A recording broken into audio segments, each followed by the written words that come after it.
الحمدللہ والصلاة والسلام علی سید الانبیاء والمرسلین۔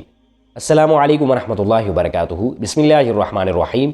سننے والے مرد و خواتین خیر و عافیت سے ہوں گے۔ اللہ سبحانہ و تعالی ہمیں دنیا اور آخرت کی کامیابیاں عطا فرمائے۔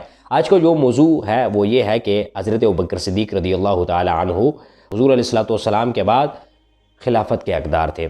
حضرت جبیر بن مطعم رضی اللہ تعالی عنہ اس حدیث کے راوی ہے۔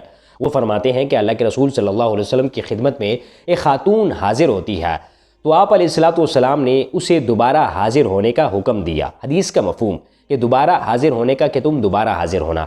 اس خاتون نے اللہ کے رسول صلی اللہ علیہ وسلم سے عرض کی کہ یا رسول اللہ، اگر میں حاضر ہوں اور آپ نہ ہوں، یعنی کہ وصال نبوی کی بات ہو رہی کہ آپ دنیا سے رخصت ہو چکے ہوں، تو اللہ کے رسول صلی اللہ علیہ وسلم آگے سے کیا فرماتے ہیں؟ وہ فرماتے ہیں کہ اگر میں حاضر نہ ہوں، اگر میں موجود نہ ہوا تو تم ابوبکر صدیق کے پاس جانا۔ یعنی کہ یہاں سے اب حدیث میں یہ ثابت ہوا کہ حضور کے بعد حضرت ابوبکر صدیق کے پاس جانا، حضرت ابوبکر صدیق کی خلافت ثابت ہوتی ہے، ان کی شان اور عظمت اس بات سے ثابت ہوتی ہے کہ حضور کے بعد امامت اور خلافت حضرت ابوبکر صدیق رضی اللہ تعالی عنہ کو ملی اور وہی ان کی حقدار ہے۔